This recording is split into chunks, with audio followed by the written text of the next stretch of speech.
In mid-1974, two expert divers, Roger Elry and Martin Farr, geared up for a groundbreaking cave exploration in the peaceful Welsh countryside. Their target? The unexplored depths of Agon Off, a cave system that had captivated adventurers for years. Roger held high respect among British cave divers, but as they started this bold mission, the day's outcome remained uncertain. Agon Off's discovery dated back to 1949. Since then, explorers had carefully mapped over 32 kilometers of twisting tunnels, hidden rooms, and mysterious paths. For cave enthusiasts like Roger and Martin, finding a new passage and naming it marked the ultimate achievement. Yet venturing into these unknown areas always brought a mix of danger and excitement. The cave depths could be as perilous as they were thrilling. Entering Agon Off proved challenging. A strong metal gate kept locked by officials blocked the way. Special permission granted access. Once inside, the atmosphere shifted dramatically. A chilly breeze met them as they entered the dark, winding tunnels. Narrow paths, smoothed by years of water flow, crisscrossed like a labyrinth. These routes held many dead ends and bat colonies, making navigation tricky and unsettling. The secret to avoiding these traps lay in always taking the left path at junctions. After squeezing through tight, cramped corridors for about 30 minutes, the tunnel widened into the Grand Circle, a massive cavern. In this enormous space, tall rock formations stretched upwards, fading into the unseen ceiling high above. Cool, damp air filled the space, with constant water drips from above and occasional low rumbles echoing through the cave. Pressing deeper, they faced another obstacle, a narrow gap between two large boulders leading to the southern stream passage. This section offered easier navigation with fewer hurdles. The path widened here, allowing for walking. Eventually, they reached a small waterfall. A hand line helped explorers climb up the 7-foot drop. At this point, they faced a choice. To the left, a fixed line led to stunning chambers with extraordinary natural formations, including some of the world's finest urchin formations. But to the right, the cave plunged even deeper into the unknown. Roger and Martin chose this direction, a decision that would forever alter their lives. In 1972, divers John Parker and Jeff Phillips pushed the southern stream passage over 2,000 feet further. They stopped, wary of growing dangers. Martin, however, refused to quit.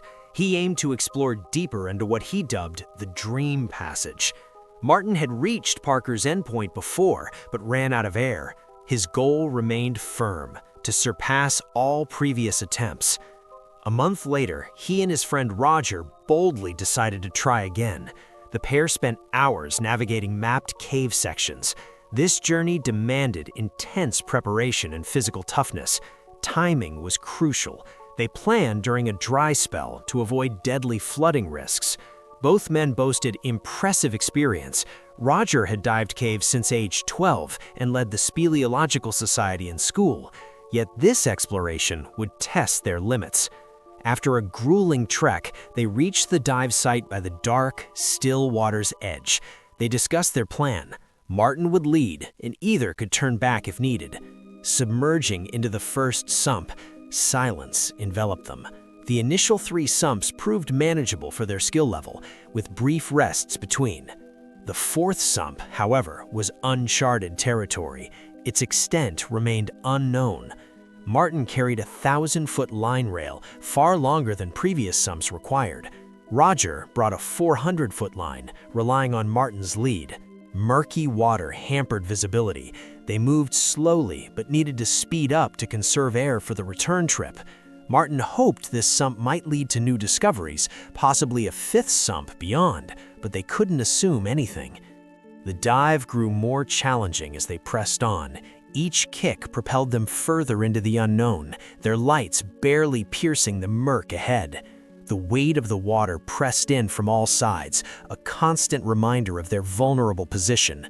Martin's mind raced with possibilities. What lay beyond this sump? A vast chamber? A network of unexplored passages?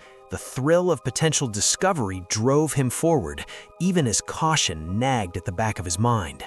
Roger followed closely, keeping a watchful eye on his partner and the guideline. The further they went, the more isolated they became from the outside world. In this underwater realm, they relied entirely on each other and their equipment. As they swam, the passage seemed to narrow.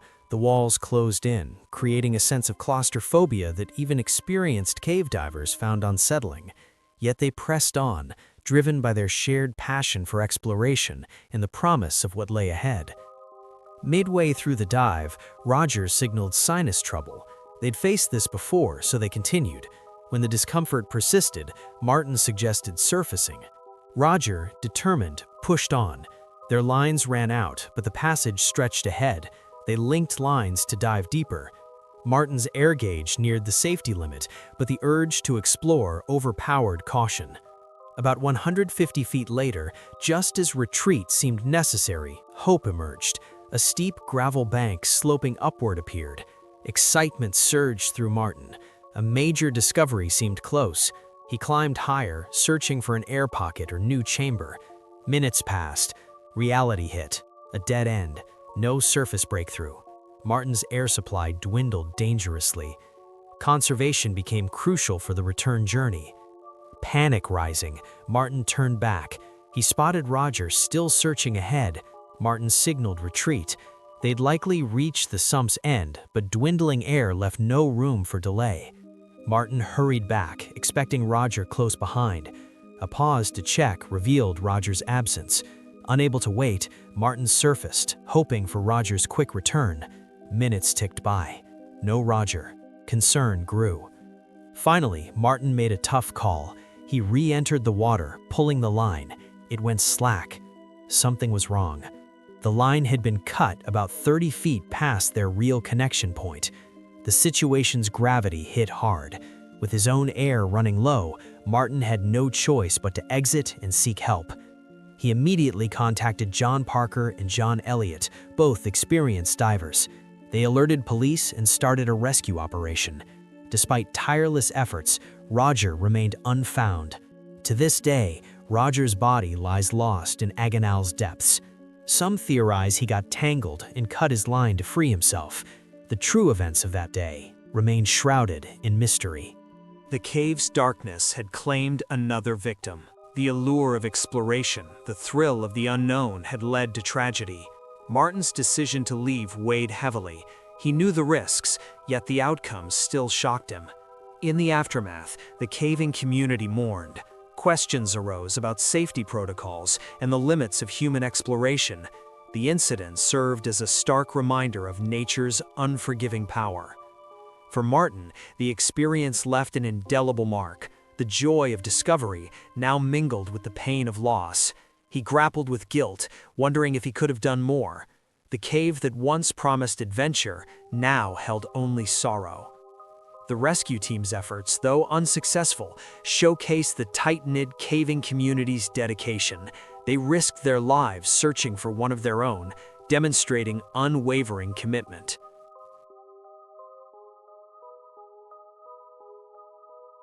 In the early 20th century, Kentucky was in the midst of the cave wars.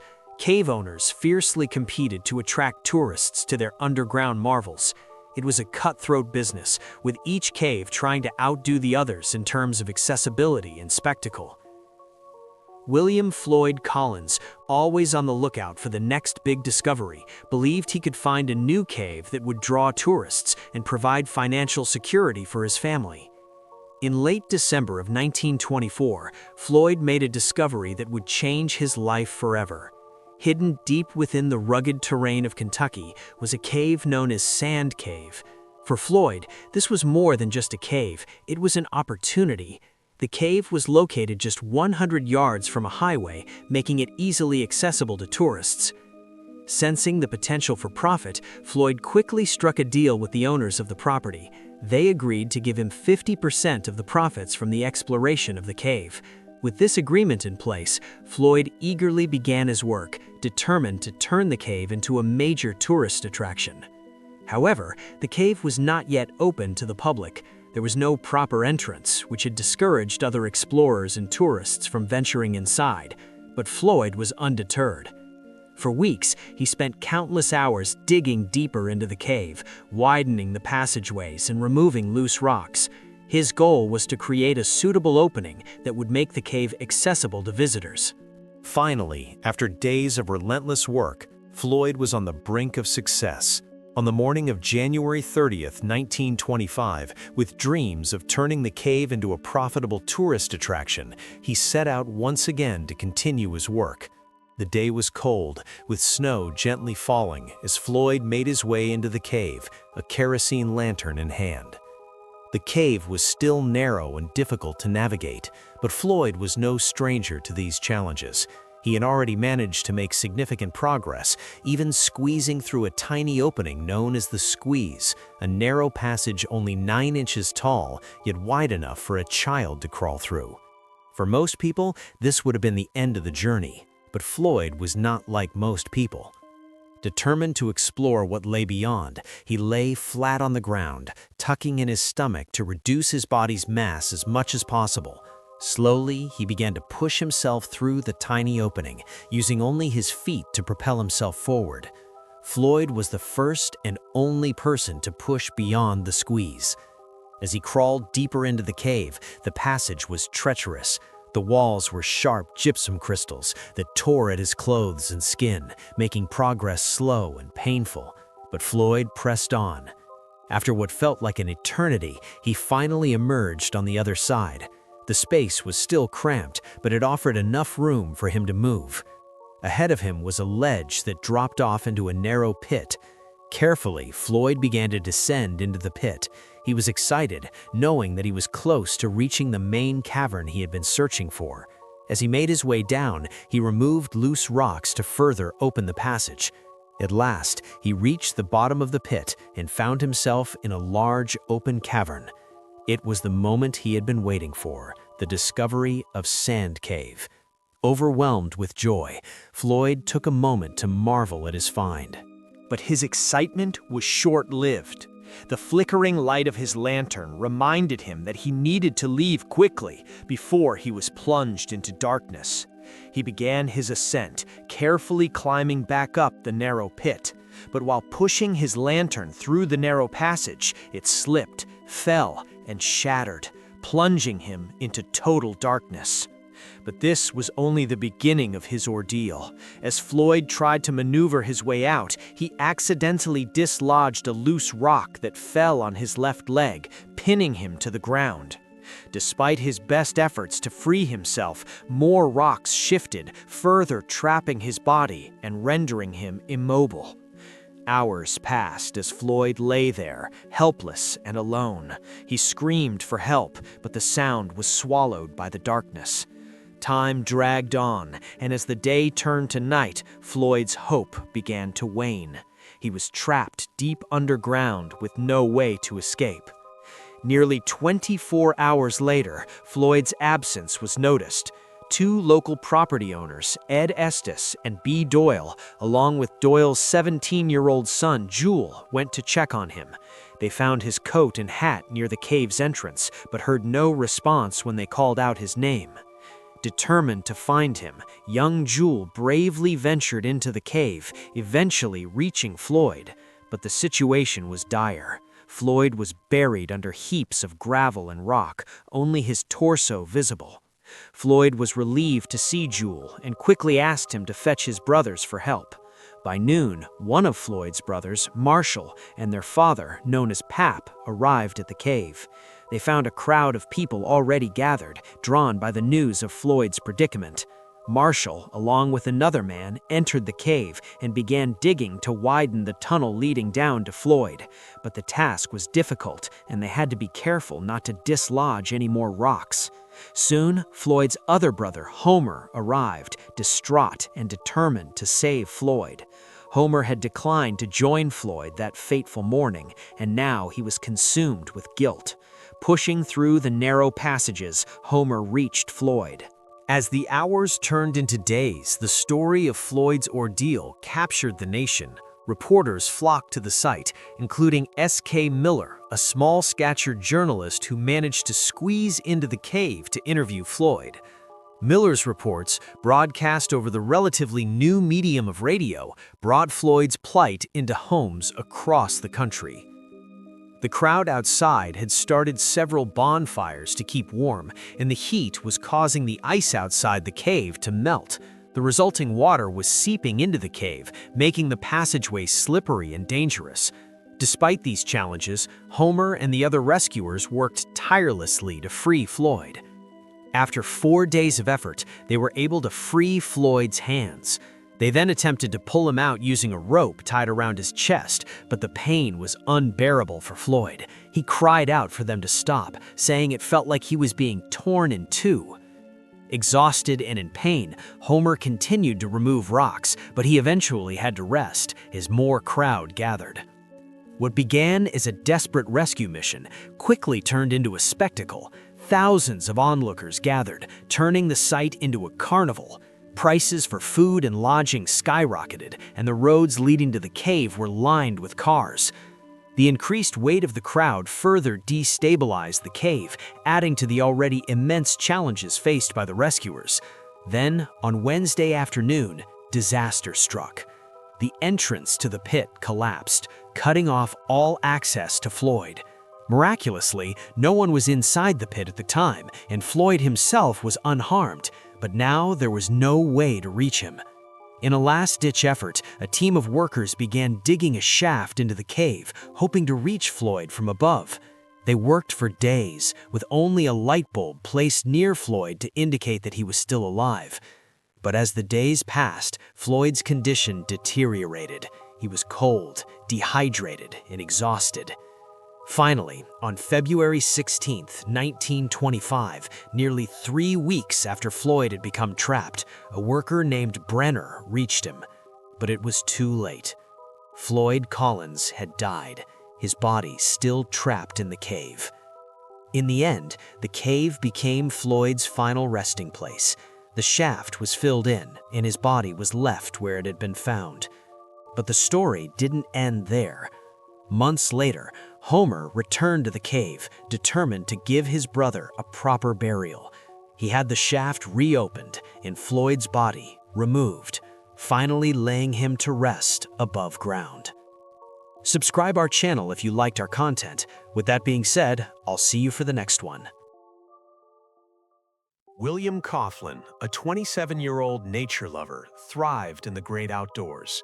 He made waves as an environmentalist, especially fond of wild, untamed places. Camping with friends by woods or water topped his list of favorite activities. William's passion for protecting the environment led him to a job at the Federal Environmental Protection Agency. But he wasn't all about desk work. As a hands-on guy, he constantly sought new adventures. This drive led him to discover caving, an activity that would soon play a big role in his life. It all began when a friend invited him to explore a small cave near their hometown. They spent a few hours wandering around without any special gear. The trouble-free experience boosted their confidence. William felt captivated by the idea of uncovering a hidden world beneath the surface. This new interest quickly grew into a strong fascination. Despite their lack of experience, William and his friends eagerly sought a bigger challenge. His friend James suggested a trip to Cave City, Kentucky. Above ground, Cave City offers typical tourist attractions, like shops, restaurants, and museums. But underground, it boasts a vast network of caves waiting to be explored.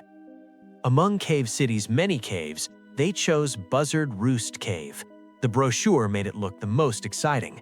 However, Buzzard Roost Cave isn't suited for beginners. It features deep drops, narrow spaces, and plenty of sharp rock formations. It's a place that demands caution with every step. Yet, this didn't discourage William and his friends. They felt eager, perhaps too eager, to make this their first real caving adventure. On May 28, 1993, William, James, and 2 more friends, Jaka and Kevin, left Illinois. They aimed to make the most of Memorial Day weekend. While others likely planned barbecues or beach trips, These guys focused on one goal: exploring the extensive cave system in Cave City.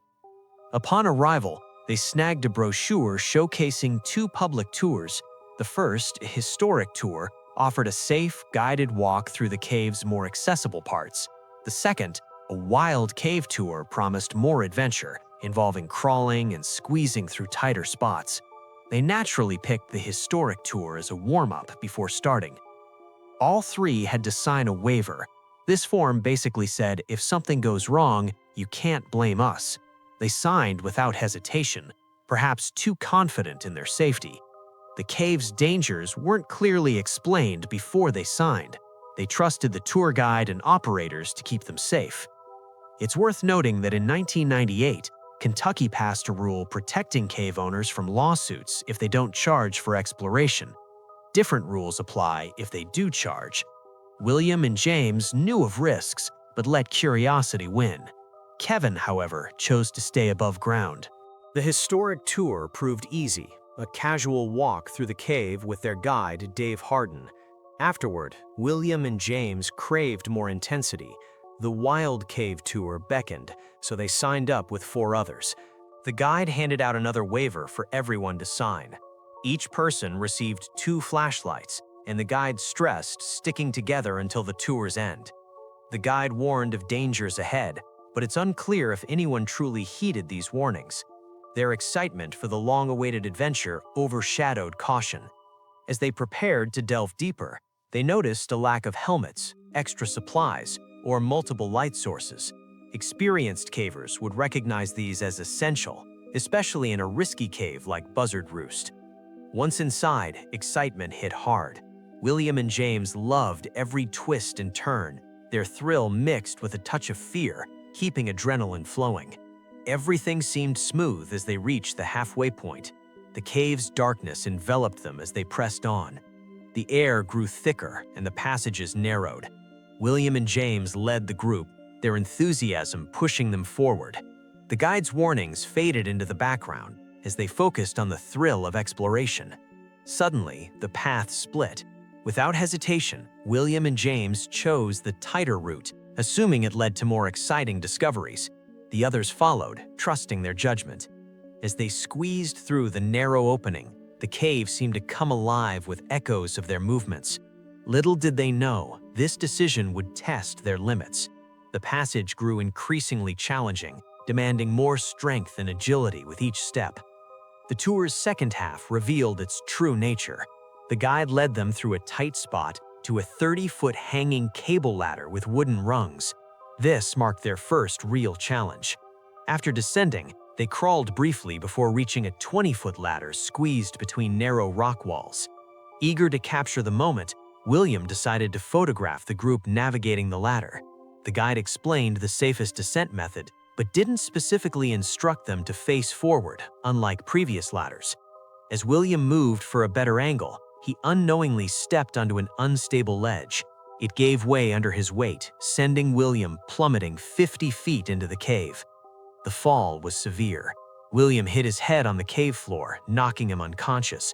The group watched in shock as their friend lay motionless. Panic spread quickly. The guide immediately radioed for help.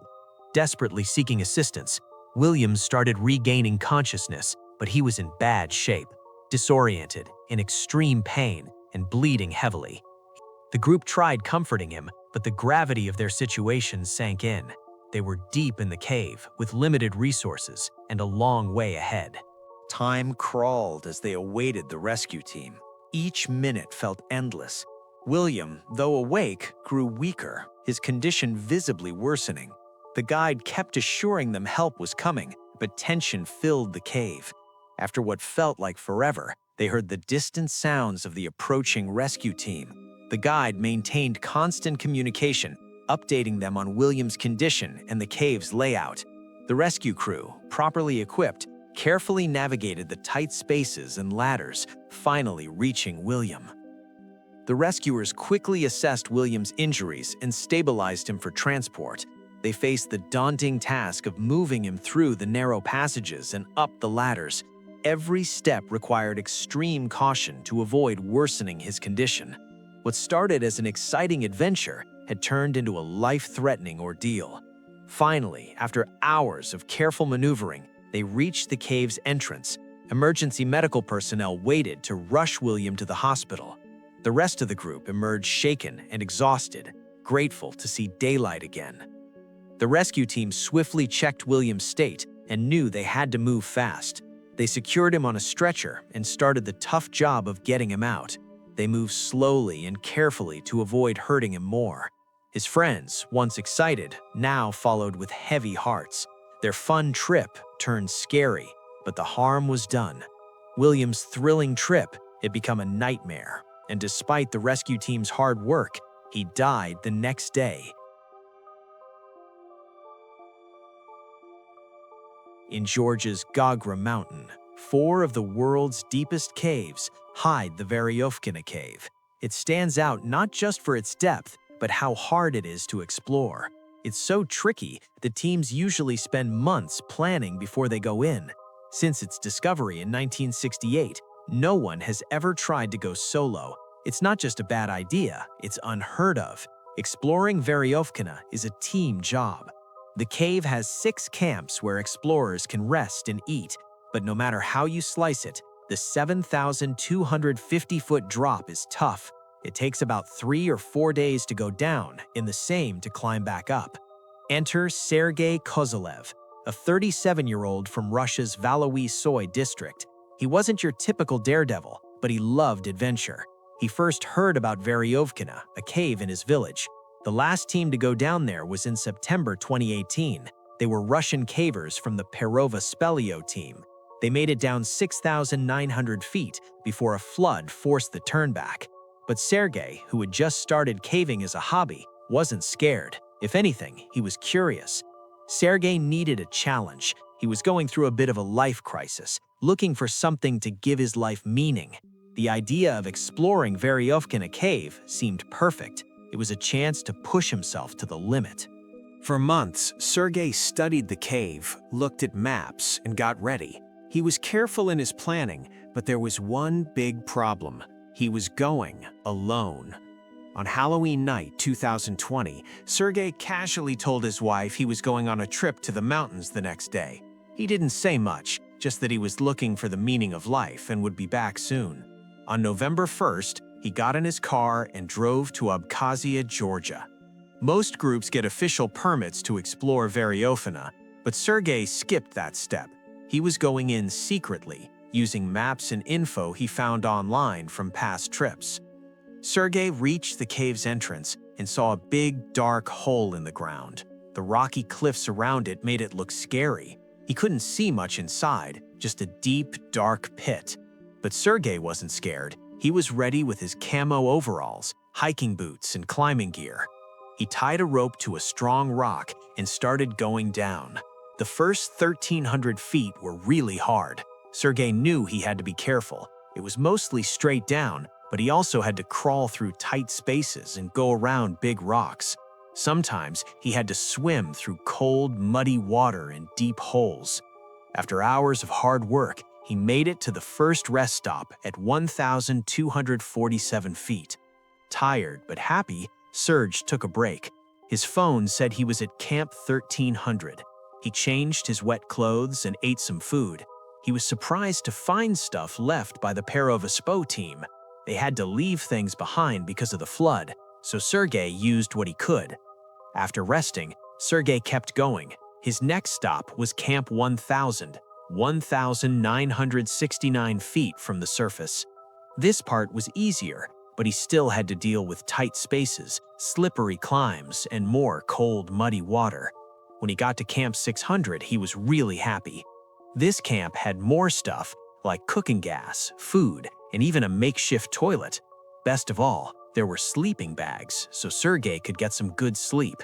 Even though he could have kept going down, Serge stayed at Camp 600 for a whole week. No one knows why he waited so long. Maybe he was getting used to the cold, or maybe he needed more time to get ready in his head.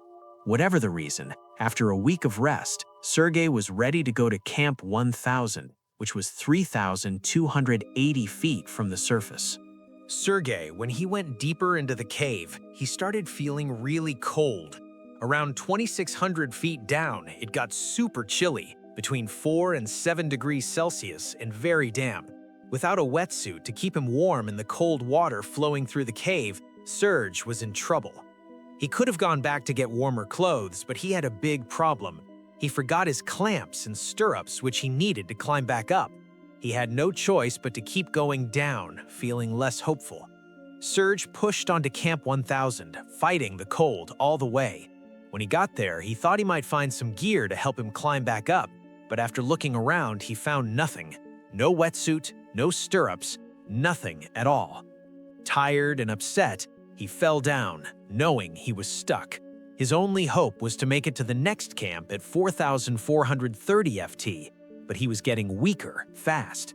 As Serge went past 3,600 feet, the freezing water became too much. His body was shaking a lot, and he could barely hold the rope.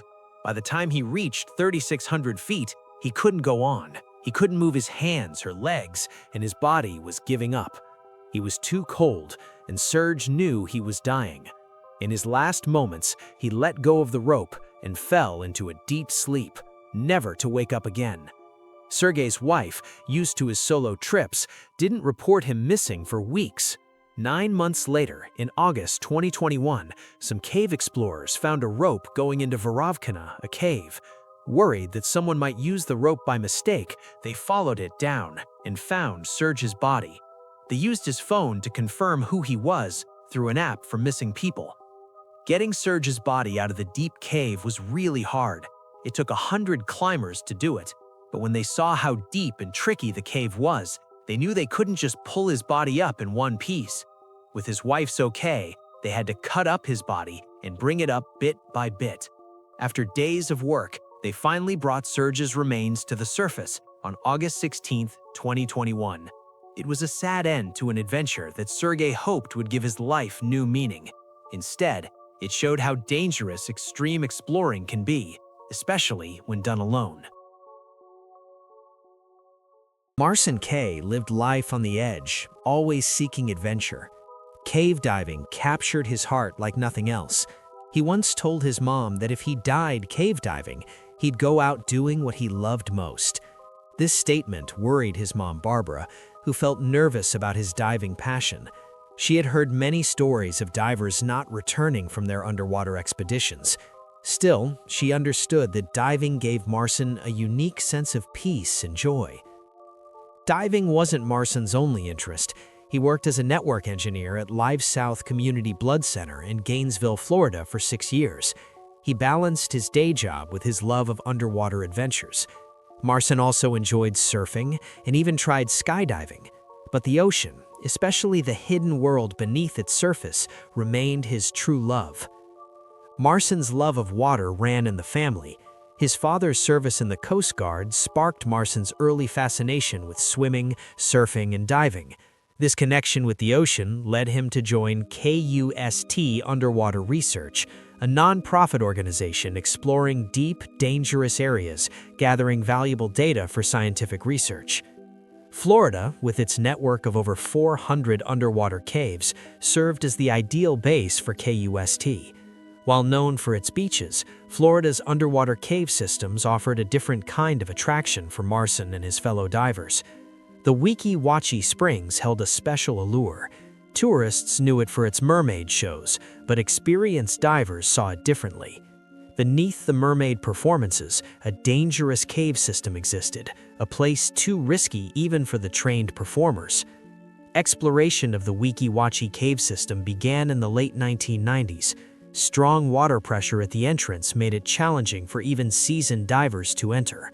This changed in 2007 when drought lowered water levels, allowing easier access. With newer diving technologies, explorers could now venture deeper into the caves and map previously unreachable areas. On March 31, 2012, Marcin joined a 5-person dive team to explore Weeki Wachee's depths. Cave diving demands intense preparation and caution. KU Bar, a well-organized group, planned this dive for weeks. They assembled a 25-member team, including 7 safety divers, to ensure smooth operation. The team entered the water at 3:30 p.m. Marson had all the necessary gear, a full scuba tank, and perfectly working regulators. The first challenge was the cave's tight entrance, allowing only one diver through at a time. Marson passed through easily, swimming past the high-pressure water flow that deterred many divers. Inside, Marson descended 180 feet into a large, dim cavern. This section had tight spaces and jagged rocks. Previous teams had strung a white rope along the narrow passages, marking a clear path back to the surface. Marson simply needed to follow this rope. At 180 feet, Marson signaled his readiness to ascend. His team approved, and he began his journey up, following the white rope. Marson moved towards a narrower part where the rope changed to orange. This section, 142 feet from the surface, was still far from safety, but well marked. Daylight would be visible at the top of this stretch, signaling the end of the hardest part. However, things took a turn for the worse. Marson ascended too quickly. This rapid rise caused air to enter his bloodstream, leading to an arterial gas embolism. This dangerous condition occurs when bubbles block blood flow in the arteries, affecting both his heart and brain. The effects hit immediately and severely: disorientation, confusion, and muddled thinking. Marson drifted off course. Instead of following the rope, in his confused state, he swam into a tighter, more dangerous part of the cavern, just 100 feet from the surface. The space was too narrow for maneuvering, and his condition worsened. His movements became frantic as he struggled to understand what was happening. The situation turned critical quickly. Marson's disorientation increased, making it harder for him to navigate the tight space. His breathing became labored and panic set in. The cave's darkness and confined space added to his confusion. Every movement he made seemed to take him further from safety. Marson's team, unaware of his predicament, continued their ascent. The cave's twists and turns blocked their view of Marson. Minutes ticked by as Marson fought against his deteriorating condition in the unforgiving environment. The safety divers, trained for emergencies, remained on alert but had no indication of the crisis unfolding. As Marson struggled, the effects of the embolism intensified. His vision blurred and his muscles weakened. The cave's cold water sapped his strength, making each movement more difficult. Time was running out, and Marson's chances of survival diminished with each passing second. Nearby, safety divers noticed something amiss. They swiftly moved to assist Marson, but the tight space hindered even the most skilled divers. Their attempts to free him from the narrow crevice proved futile. Light signals and touch failed to elicit a response from the disoriented Marson. Realizing their limitations, the safety team surfaced to alert rescue divers. The rescue team quickly descended, fully equipped to extract Marson. Tragically, upon reaching him, they found Marson unconscious, his regulator dislodged and mask pushed up. The rescue divers found no signs of life. Marson's heart had stopped due to the embolism. Retrieving his body from the confined space posed a significant challenge. His gear complicated the extraction, forcing rescuers to cut through his equipment. At 4:47 p.m., they finally brought Marson's body to the surface. His anxiously waiting teammates faced the harsh reality of losing one of their own. A thorough inspection revealed Marson's tank still contained ample air and his equipment functioned properly. The cause of death was confirmed as arterial gas embolism. The reason for Marson's rapid ascent remained unclear. Some thought a startling event caused panic, while others considered it a rare lapse in judgment from an experienced diver. Regardless, Marson's final moments occurred in his beloved underwater realm, exploring hidden cave systems. Bill Gavin lived for underwater cave exploration. He mapped systems from Tallahassee to the Gulf of Mexico, opening new worlds for divers. Gavin's passion drove him to constantly innovate diving tech, making him a true pioneer. He had charted many caves, but Indian Springs called to him. Gavin joined forces with Parker Turner, a Louisiana-born adventure seeker, smart, funny, and a natural leader. Turner shared Gavin's love of diving. His family's Texas oil wealth gave him freedom to explore at will. Turner moved his family to Tallahassee, volunteering to teach diving at Florida State University. Though unpaid, he worked tirelessly to make diving safer. Turner's key contribution involved placing warning signs at dangerous cave points, saving many lives by keeping inexperienced divers from going too deep. Turner and Gavin formed the perfect team, setting their sights on Indian Springs. The surface looked peaceful, algae-covered waters with local kids enjoying YMCA-provided water slides and canoes, but beneath lay an unexplored world waiting for discovery. They planned a straightforward dive. They would enter the cave, descend to about 30 feet, explore for 45 minutes, then push deeper into uncharted areas. Their goal, map new passageways and surface safely. The dive seemed manageable for experienced divers like Gavin and Turner. They possessed the knowledge, skills, and advanced equipment needed for such an adventure. Breathing gear in place and plan set, they plunged into Indian Springs. Death-cold fresh water surrounded them as limestone walls guided them deeper. Everything seemed fine as they ventured further into the dark caves. The dive started smoothly. Gavin and Turner moved in sync, their lights piercing the darkness. They communicated through hand signals, pointing out interesting formations and potential leads. The water clarity allowed them to see far ahead, revealing the cave's beauty. As they reached their planned depth, excitement built. They were about to enter unexplored territory. The cave seemed to open up before them, inviting them deeper. Gavin checked his gauges, ensuring they had enough air for the next phase. Turner took the lead, his powerful strokes propelling him forward. Gavin followed closely, mapping their progress.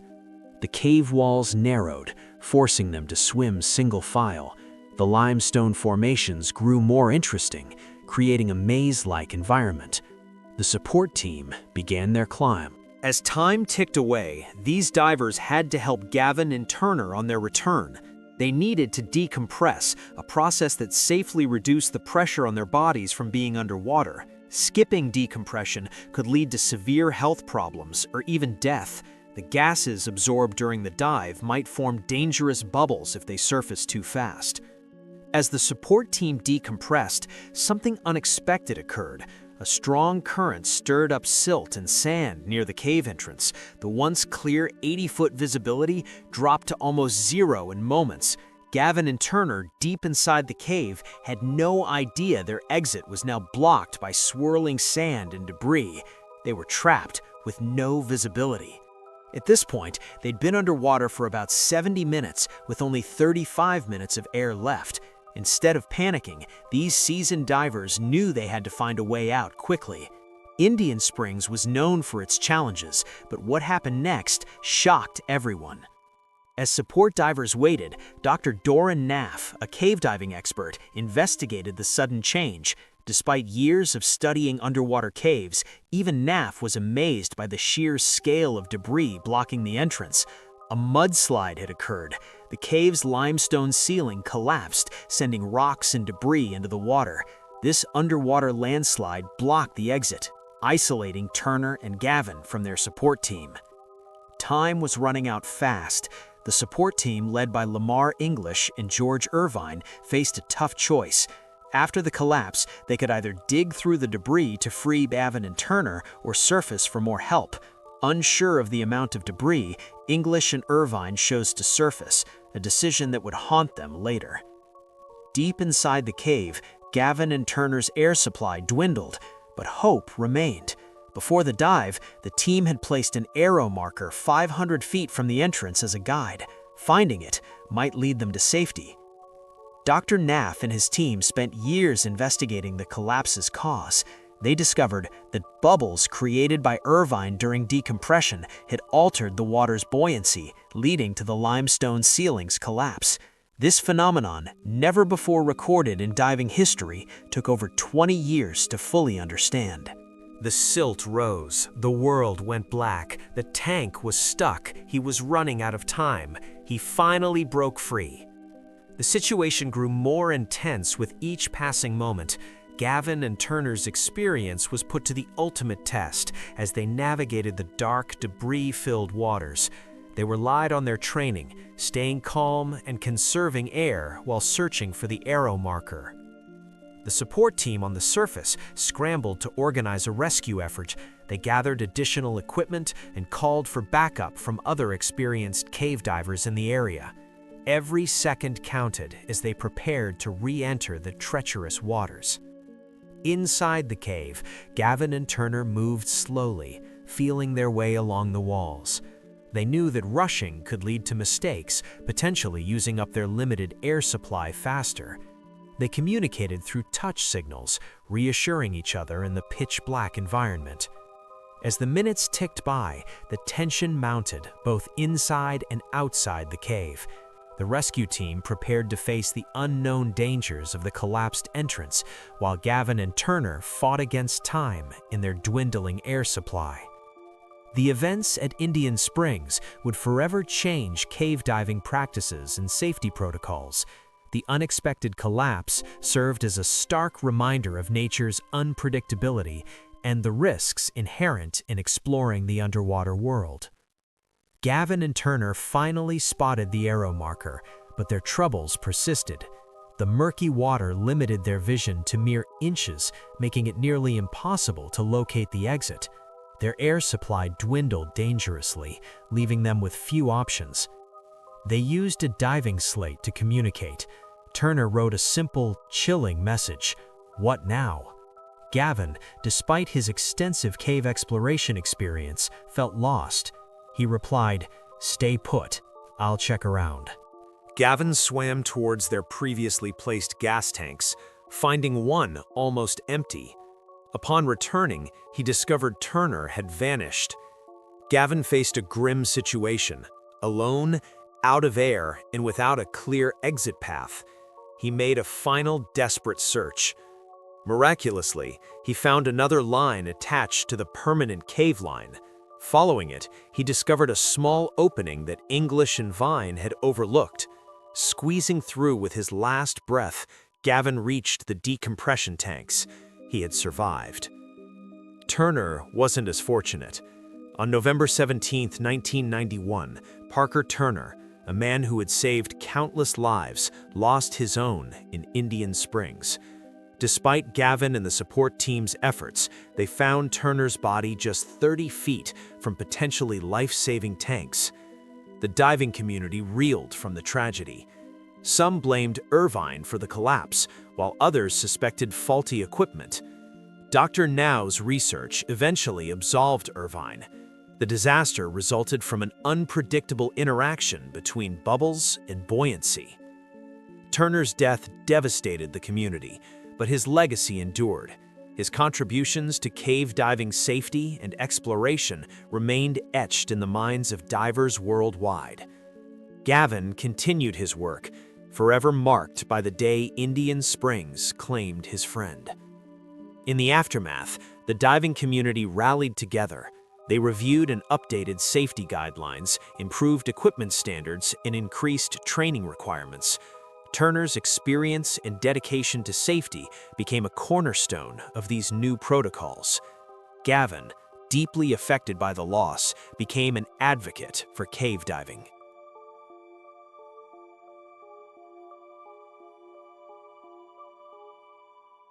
Bob Thomas lived for adventure.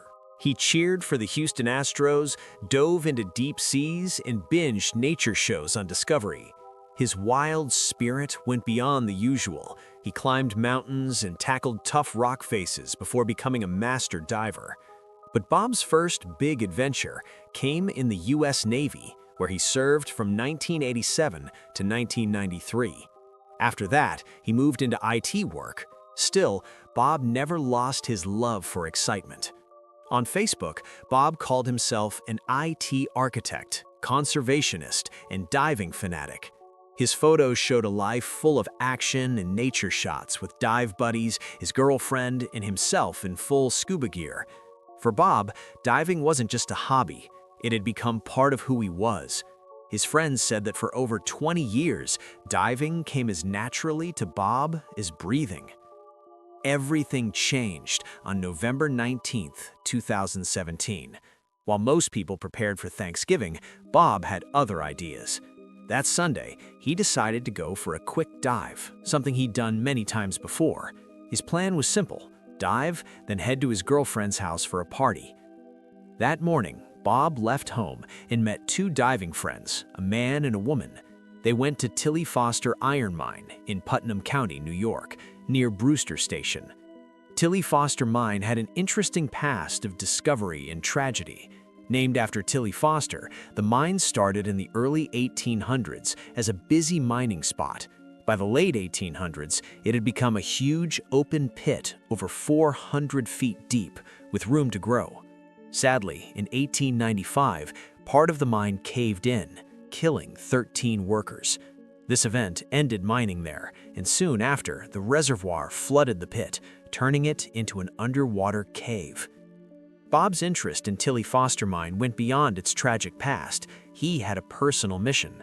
Bob dove there to solve the mystery of Robin F. Murphy, a 17-year-old girl who vanished on April 9, 1995. Over time, search teams explored the mine, thinking her remains might be deep below. A psychic named Valentina Lomborg even claimed Robin was murdered and dumped there, but no solid proof ever surfaced. Robin's case stayed open, and Bob wanted to help. He joined a volunteer dive team led by Dan Wright, an expert diver. Bob and his teammates hoped to find clues to give Robin's family closure. From 2016 to 2017, they made almost 90 dives. In August 2016, they thought they had a breakthrough. They found a piece of clothing matching Robin's. Her mother and the police confirmed it was hers, pushing the divers to keep searching. By November 2017, Bob and his team still dove, looking for more. That Sunday, Bob called two diving friends to join him for another dive. It seemed like a normal day, just like their many other dives into Tilly Foster Mine. The setup was familiar. Divers stood on a platform above the water, ready to jump into the 177-foot drop.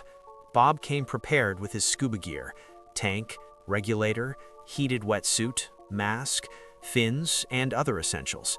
The surface water temperature was 70 degrees Fahrenheit, but 10 feet down, it dropped to 42 degrees Fahrenheit. Bob's wetsuit handled the cold well, and he had years of experience in these conditions. At noon, Bob made his first jump, leaving his friends on the surface. Everything seemed fine until Bob noticed his scuba tank running low on air. This wasn't a crisis yet. Experienced divers like Bob know how to manage air, but Bob hadn't brought a backup tank, a choice that would soon cause problems. Bob's dive that day took an unexpected turn. As he explored the underwater cave, he pushed deeper, driven by his mission to find clues about Robin. The cold water surrounded him, but his wetsuit kept him warm. His movements stirred up silt, making it hard to see clearly. Time passed quickly underwater. Bob checked his air gauge often, knowing he needed to surface soon, but something caught his eye: a glint of metal in the murky water. He swam closer, heart racing. As Bob investigated, he lost track of time. His air supply dwindled faster than he realized. Suddenly, he felt the urgent need to surface. He turned back, but the cave's twists and turns confused him. Panic set in as he struggled to find his way out. Bob's training kicked in. He tried to stay calm and conserve air. He swam slowly, searching for familiar landmarks, but the lack of air made thinking clearly difficult. His lungs burned, demanding oxygen he didn't have. In those final moments, Bob thought of his loved ones, his passion for diving, and the mystery he hoped to solve. As darkness closed in, he realized the risks he'd taken in pursuit of answers. The Tilly Foster Mine, once a place of adventure and purpose, became Bob's final resting place. Bob's situation worsened quickly. He cut his dive short to refill his tank, but faced a major challenge. Debris clouded the water, making it hard to see. Bob felt lost. His dive lights barely pierced the darkness, not enough to guide him. Fear crept in. The cold, dark water and dwindling air muddled Bob's thoughts. He got tangled in underwater cables, making things worse. Panic took over. Bob thrashed around, trying to break free, but only got more stuck. Each move used up more air. His dive computer showed only minutes of oxygen left. Bob needed to surface, but the cables trapped him. Usually, a scuba tank lasts up to an hour, depending on depth, but at 100 feet down, time shrinks fast. Bob's panic had already used up much of his air. At 12:34 p.m., less than an hour after diving in, Bob ran out of air. He blacked out from hypoxia, lack of oxygen. Even then, someone could have saved Bob if they knew he was in trouble, but his friends on the surface had no clue anything was wrong. Time ticked by. Dan Wright, Bob's colleague, started searching at 1 p.m. He stayed underwater for over 2 hours but couldn't find Bob. Meanwhile, Bob's girlfriend waited for him at the party. When he hadn't shown up by 3:50 p.m., she called the police.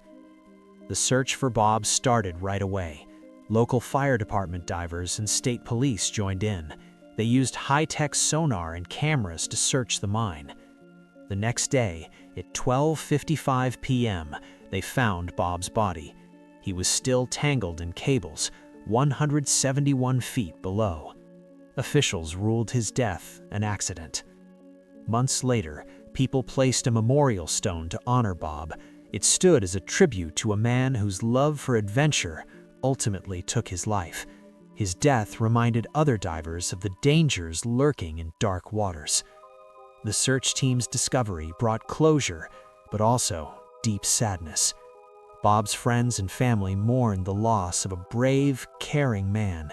His dedication to finding Robin Murphy's remains showed his selfless nature. Though he didn't solve that mystery, Bob's efforts weren't in vain. He inspired others to keep searching for answers.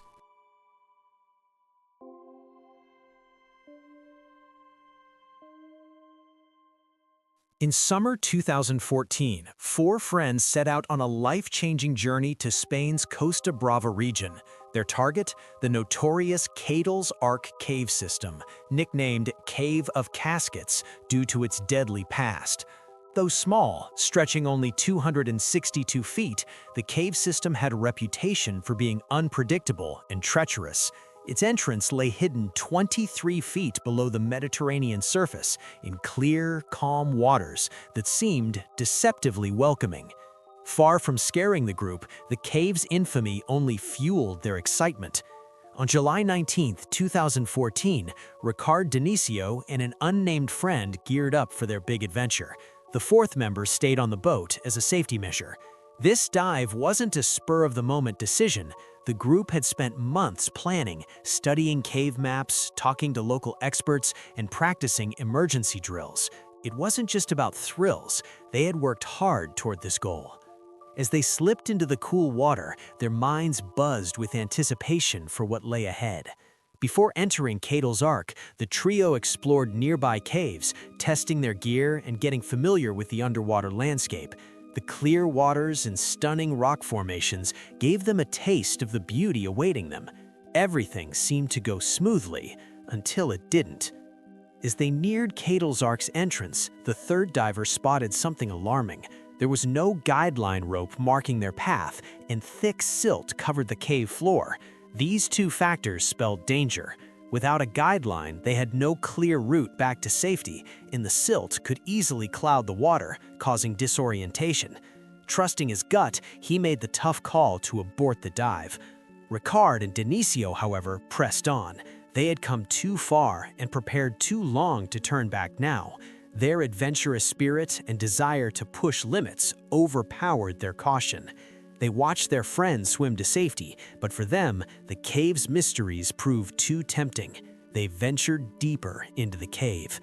The cave's entrance swallowed them, and everything changed.